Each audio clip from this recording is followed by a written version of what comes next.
That's a little overview of some of the places where we'll go. Most of those, leave that off. I'm going to show a lot of slides.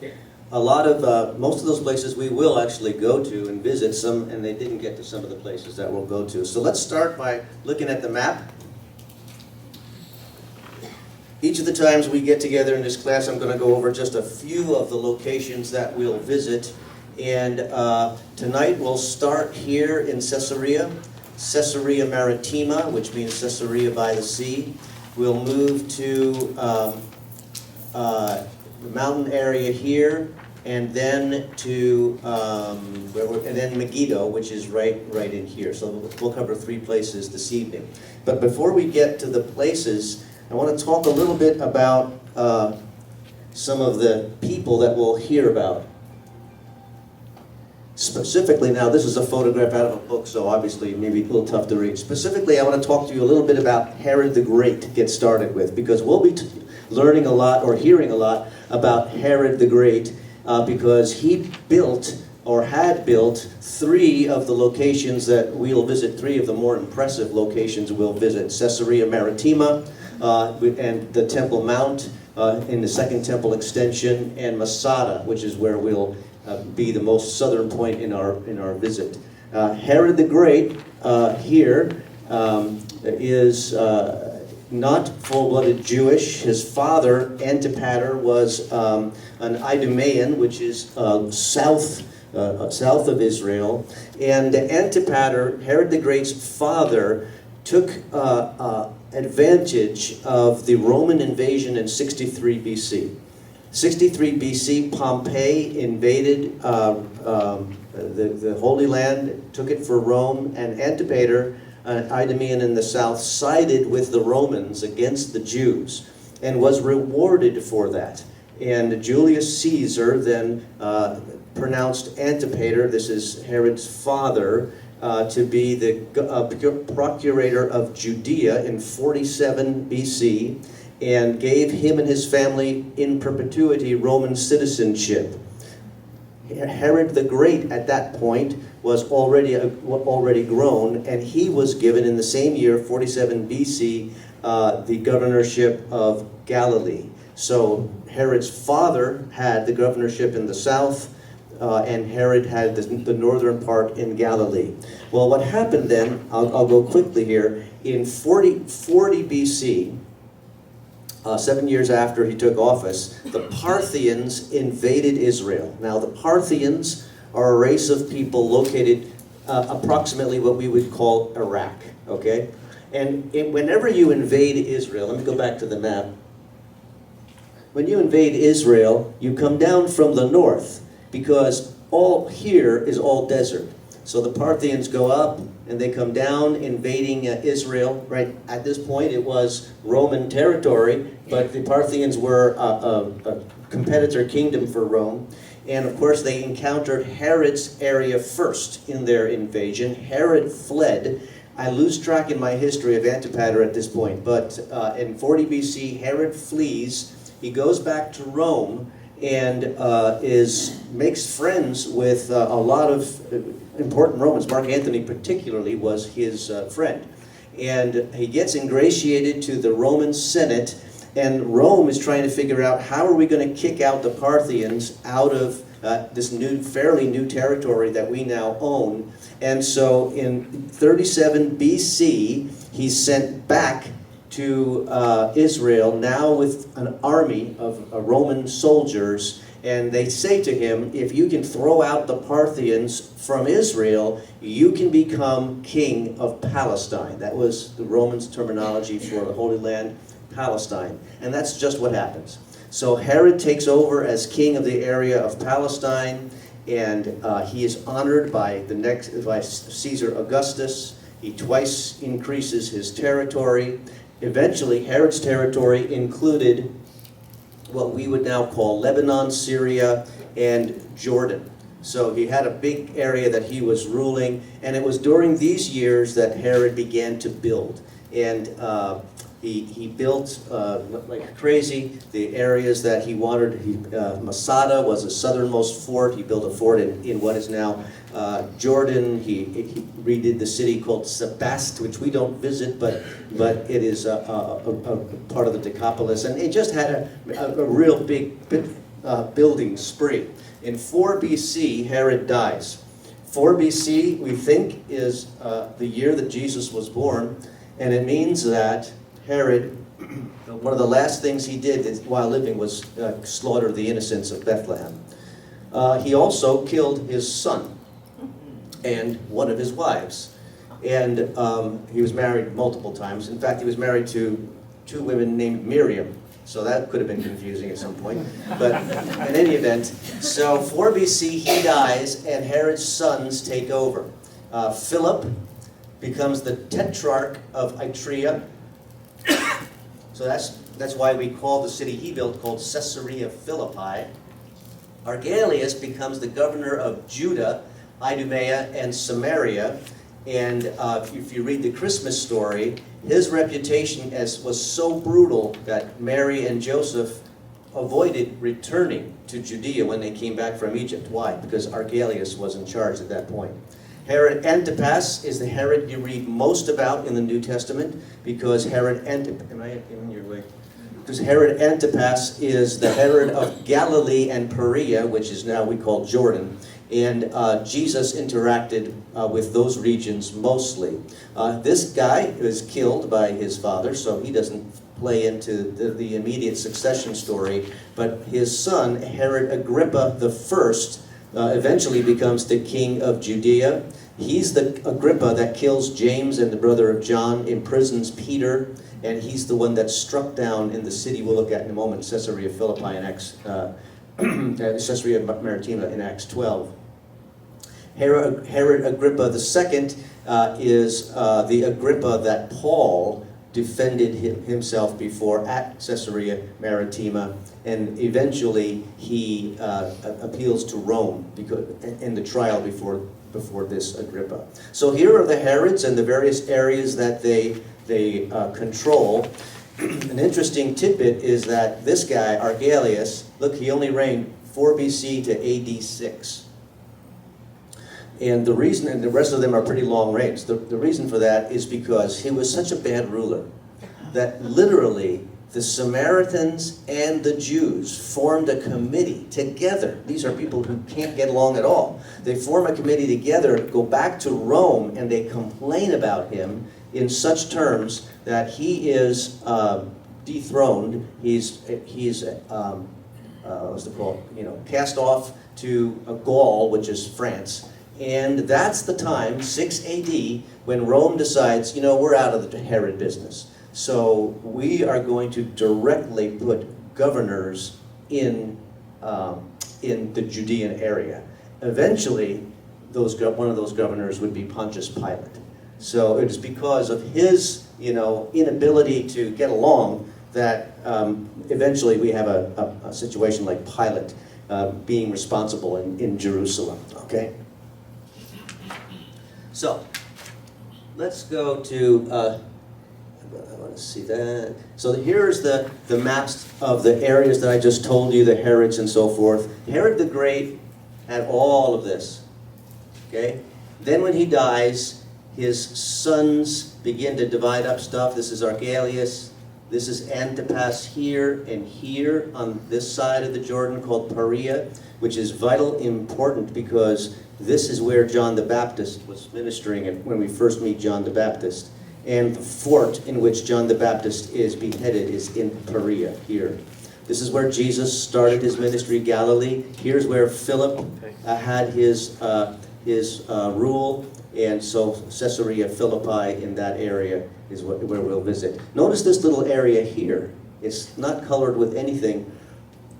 Unknown really to the Bible and little known to history is the fact that there was a sister.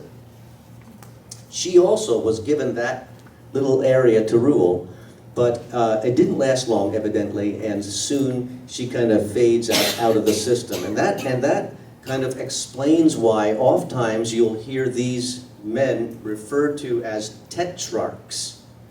okay? Tetrarch. Tetrarch means one of 4 rulers. Well, if you go back, there's only 3 sons that are actually ruling, right? So, but the one of 4 rulers is because the daughter, whose name was Salome, not the same Salome that did the dancing.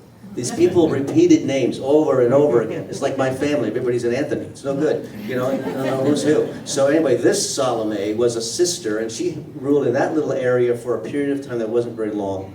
And that's why we can rightly refer to these guys as tetrarchs. Okay, so let's go to our first location. This is the theater of Caesareae Maritima. When we enter this site, we are right on the Mediterranean Sea, as you can see. We enter the theater first. The parking lot is down here. We enter the theater, and this theater is part of the building project, of course, that Herod the Great built. He built it from 22 to 10 BC, so that was the period of time that it took for this to be built. And Herod's goal in Caesarea Maritima was to build a city that was Roman. And so this is the most Roman city in Israel. So Roman cities all had a theater. Now, when this theater was functioning, you would see that the front of it would be covered. There would be like a stage, and then the back of the stage, which would be for the sets and also for sound reproduction. But this theater was, obviously a huge thing for this city. I have another shot of it. It's still used for modern concerts and so forth. Most of it, the actual standing structures, that is reconstruction. They got stones in the area that fit, and they kind of put it together again. It didn't look like this for 2,000 years. But the floor is all original. The marble floor and the stone floor is or original. This theater sat 4,000 people, and it's just every Roman city had a theater. If I take another over, obviously I didn't take these pictures because I don't hover very well. But I want you just to get your bearings here. So this is the back of the theater. We enter as we tour this site. We come down like this, and we walk down these pathways. And here, I'll zoom in on soon. But here you see what is Herod the Great's palace, right on the sea. And what's important for us to know as we explore this place is this was where the king lived. Later on, this was where Archelaus lived. Later on, this is where the governors lived and Pontius Pilate lived. They didn't live in Jerusalem. They had a palace in Jerusalem, but they didn't live amongst the commoners in Jerusalem. They lived here where the Roman soldiers were and where the money was, because this was the main import-export port for that time. Here we're walking down, we're actually heading north from the theater, walking to the plot that was Herod's palace. This was a multi-story palace with these colonnaded porches all around it, and it was, gorgeously palatial right on the Mediterranean. Pretty nice spot, right? That's some guy making his way down by the palace there. This is just, again, some close-ups of some of the porches around where the palace was. You can see the ornate floorings and so forth. So it was quite a structure for its day, and it included a freshwater swimming pool. So the ocean is there, but here you swim in fresh water. This was all part of the grandeur of the day. Here, a little bit of the flooring is being pictured here for this. So let me see. Guest rooms lay beyond the porches, and the swimming pool is there. Pontius Pilate lived here, as well as the Herod family. So it's another view of what we see now of the palace. This is an interesting stone, because this was called Caesarea Maritima in honor of the Caesar. But the Caesar that it was honoring when Herod built this city was Caesar Augustus. Well, by the time Pilate came along, the Caesar was Tiberius. And so Pilate went to great lengths to make Tiberius, put him in the picture. This stone actually says, dedicated to Caesar Tiberius from Pontius Pilate. And so that's really the only written, evidence that we have of Pontius Pilate other than historical records and the biblical record. This stone was found somewhere around the site. It was, I think that I heard that it was being used as somebody's step up to their porch in their house. And that's really very common, that these sites are raided and the stones are used for other kind of construction. So we have to kind of reconstruct it. But in every Roman city had a few distinct architectural items. One was the theater that you saw. One was the hippodrome, and that's what this is. You're looking at, as you move a little north from the palace, you run into the hippodrome. You see the remainder of the stands. People sat in here. That would have been here too, but they're all gone. The hippodrome is where we would have the chariot races, okay? And that's what this was all about. And in addition to the hippodrome, they would have what's called an amphitheater. The difference between an amphitheater and a theater, or a hippodrome, is that the amphitheater looks like this, although it's closed off at this end, and seating is all around. The hippodrome is used for races. The theater is used for plays, or public speeches, or political speeches, those kinds of things. That's would be happening in the theater. The amphitheater was for gladiatorial contests. So this originally did not have an amphitheater, but in the 2nd century, this was closed off, and the hippodrome was turned into an amphitheater for gladiatorial contests. So they stopped caring about racing and they started caring about beating people up in the 2nd century. So, but the big thing about Caesarea Maritima was there's another shot of the hippodrome, an aerial shot showing the theater, the hippodrome, and then this was the big deal, the port, because this was the major port in the 1st century time. This was the port that Paul sailed out of and into on his missionary journeys. This was where the ships would come in. This port is completely man-made. There was no port here to begin with. And in fact, this port was all of this. We now are excavating all back in this area back here, and we find warehouses that ships would pull up to and so forth. So a lot of it has filled in over the years. But it was the port to come to. So it was the place where Herod would receive goods and services and items from Rome back to what he built up as kind of a mini Rome in Israel. And like I said, that's the place that Paul would sail in and out of. There was no, let me see what the next one is here. Another shot of the hippodrome and the sea. That's not too helpful. There's a good shot of the port as it is now. And as I said, all of this was water in Jesus' day. All that. So,